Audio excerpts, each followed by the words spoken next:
আসসালামু আলাইকুম। কেমন আছেন সবাই? আশা করি অনেক অনেক ভালো আছেন। সহস্র আরব্য রজনী আরবীয় সাহিত্যের একটি অন্যতম মূল্যবান সম্পদ।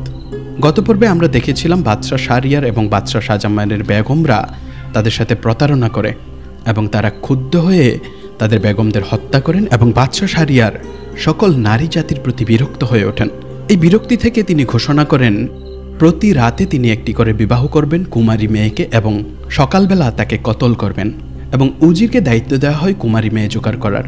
কিন্তু ৩ বছর পর যখন রাজ্যের সকল কুমারী মেয়ে নিঃশেষ হয়ে গেল তখন চিন্তিত উজিরকে তার বড় মেয়ে প্রস্তাব করে আমাকে বাদশাহ শাহজামানের সাথে আজকেই বিবাহ দিয়ে দাও এবং আমি যদি সাচ্চা মুসলমানের সন্তান হই তাহলে বাদশাহ আমার কিছুই করতে পারবে না, আর যদি তা না হয় তাহলে খোদা তাআলা যা কপালে রেখেছেন তাই হবেন।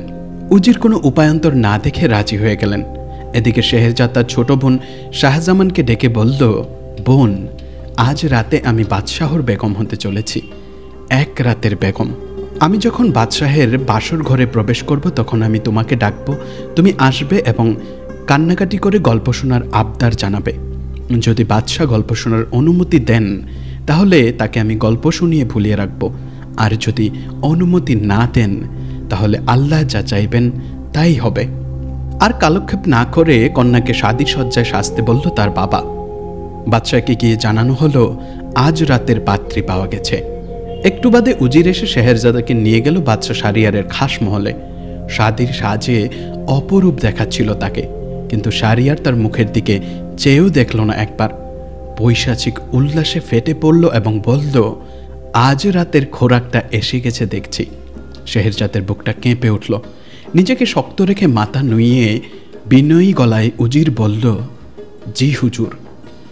বাদশাহ যখন শেহরজাদকে শয্যাকক্ষে নিয়ে দরজা বন্ধ করে দিল তখন সে ফুঁপিয়ে ফুঁপিয়ে কেঁদে উঠল। বাদশাহ সান্ত্বনা দেবার ভঙ্গিতে জিজ্ঞেস করে, আহা, কাঁদছ কেন সুন্দরী? ভয় কি? কোনো ভয় নাই, তুমি আমার বেগম হয়েছ, বলো কি চাই তোমার? শেহরজাদ অনুরোধ করে, জাহাপানা, আমার একটি ছোট বোন আছে, নেহায়েতি ছেলে মানুষ, ছোট থেকে একসঙ্গে আমাদের দিন কেটেছে। দিন রাত্রের কোনো সময়ই আমরা একে অপরকে ছেড়ে থাকিনি, তাই খুব মন খারাপ লাগছে। আমাকে ছাড়া কি সে ঘুমাতে পারবে আজ রাতে? খুব দেখতে ইচ্ছে করছে তাকে।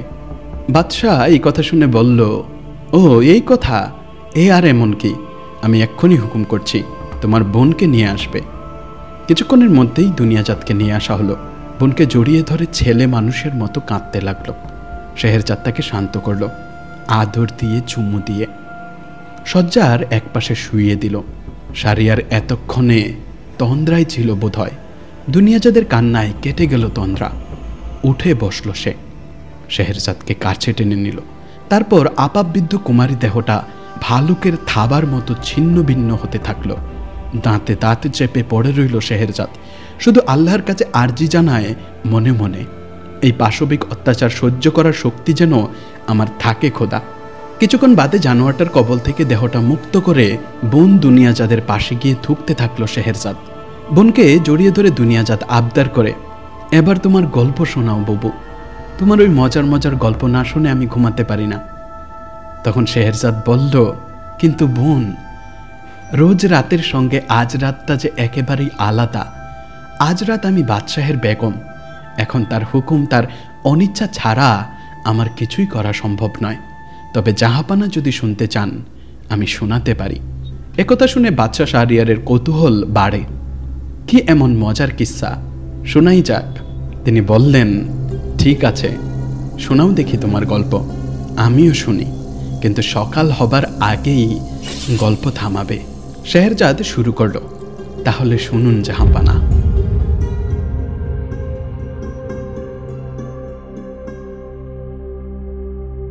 এক সময়ে এক কোটিপতি ধনী ব্যবসায়ী ছিল। তামাম দুনিয়ার যত ধনী ছিল তাদের সর্বকালের সেরা। একসময় বাণিজ্যের অন্বেষণে ঘোড়ায় চেপে নানা দেশ ঘুরে বেড়াতে থাকে সে। একদিন মধ্যাহ্ন সূর্যের খরতাপে দগ্ধ হয়ে শ্রান্ত হয়ে এক বিশাল বটবৃক্ষের ছায়ায় এসে বসল সেই সওদাগর। খাবারের ডিবেটা বের করে খান কয়েক চাপাতি আর একটু সবজি আর একটা ফল নিয়ে খানা শেষ করলো। হাত মুখ ধুয়ে মুখ তুলতেই দেখে সামনে দাঁড়িয়ে আছে একটা বিশাল আকৃতির দৈত্য, আফ্রিদি দৈত্য। তার হাতে শানিত খাঁড়া। সে হুঙ্কার দিয়ে বলল, উঠে দাঁড়াও, আমি তোমাকে খুন করব। ভয়ে জড়সড় হয়ে বণিক বলল, আমার কি গুনাহ? দৈত্য বলল, তুমি আমার একমাত্র পুত্রকে হত্যা করেছ। বণিক অবাক হয়ে প্রশ্ন করল, আমি কি করে? দৈত্য হুঙ্কার ছেড়ে বলল, হ্যাঁ তুমি। খাওয়ার সময় একটা ফল খেয়ে আঁটিটা ছুড়ে দিয়েছিলে, সেই আঁটির ঘায়ে আমার প্রাণের বাছা প্রাণ হারিয়েছে। আমি তোমাকে রেহাই দেব না, জানের বদলে জান নেব। সদাগর তখন জোর হাতে আবেদন করে, তুমি দানব শ্রেষ্ঠ, আমি জীবনে কখনো মিথ্যাচার করিনি, সজ্ঞানে কোনো পাপও করিনি। যাই হোক, আমার অজ্ঞাত সারেই যদি তোমার পুত্রের মৃত্যুর কারণ হয়ে থাকে, তবে যে শাস্তি দেবে মাথা পেতে নেব। কিন্তু তার আগে আমার আত্মীয় পরিজনদের সঙ্গে একবার দেখা করতে চাই। তুমি সেই অনুমতি আমাকে দাও, এই আমার মিনতি। অগাধ বিষয় সম্পত্তি আমার মৃত্যুর আগে তার একটা বিলি ব্যবস্থা করা দরকার। সেজন্য একবার দেশে যাওয়ার নিতান্ত প্রয়োজন।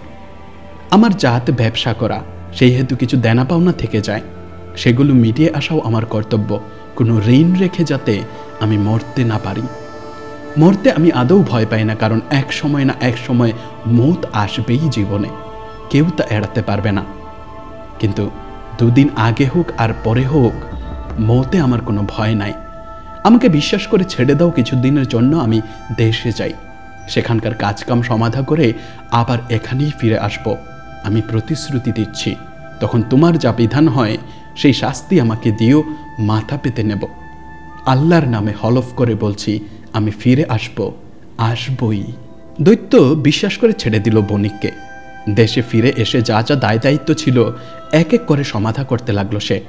বিবি আর বাচ্চাদের কাছে সব খুলে বলল নিজের দুর্ভাগ্যের কাহিনী। হাপুস নয়নে কাঁদতে লাগলো তারা।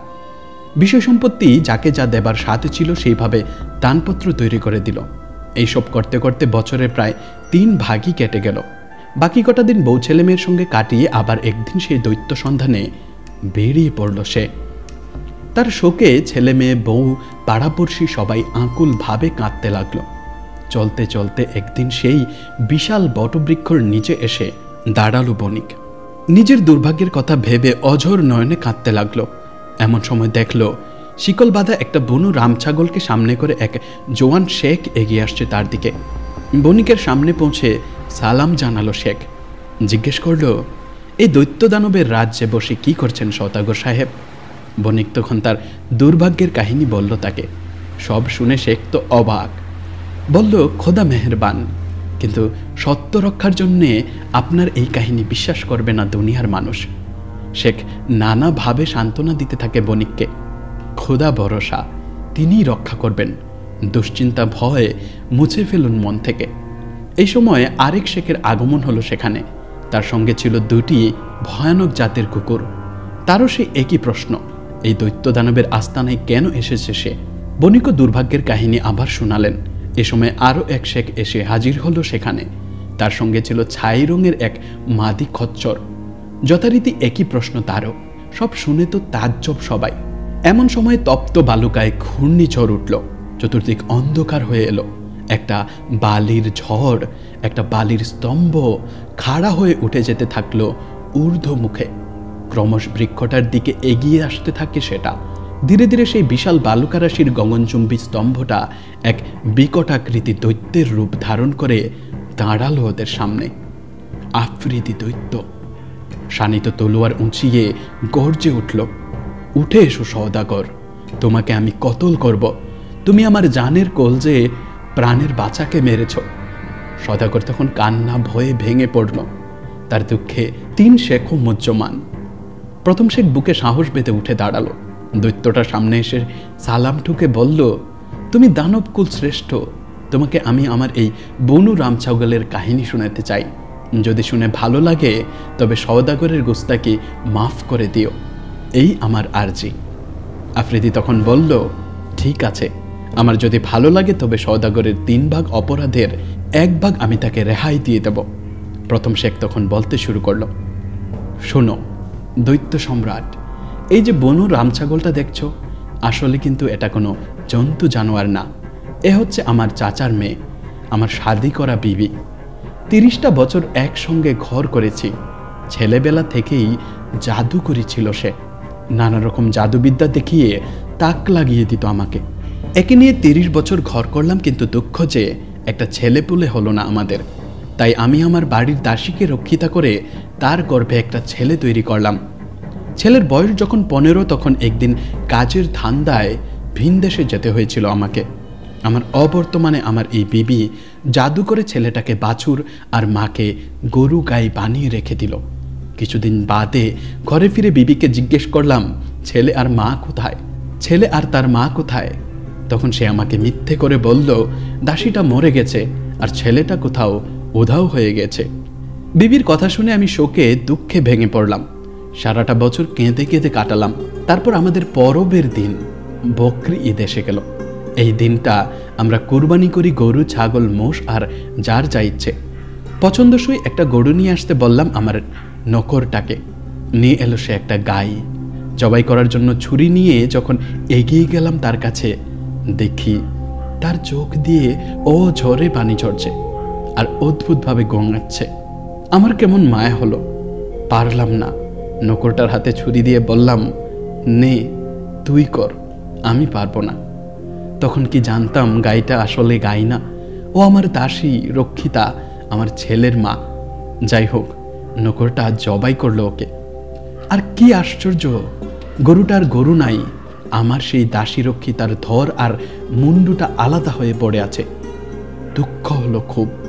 যাই হোক, নকরটাকে বললাম, যা একটা তাগড়াই দেখে বাছুর নিয়ে আয়।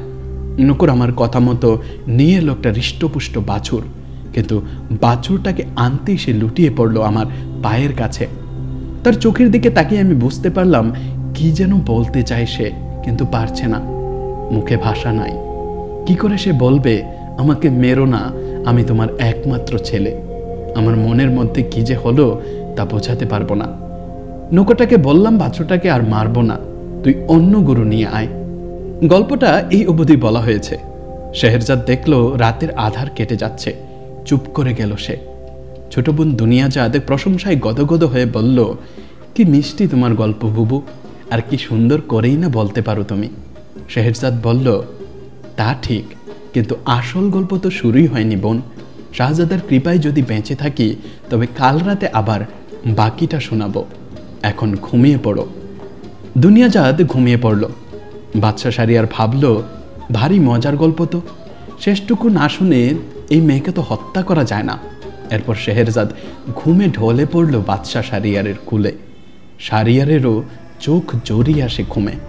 শেহরজাদকে বুকে জড়িয়ে সেও ঘুমিয়ে পড়ে তখনই।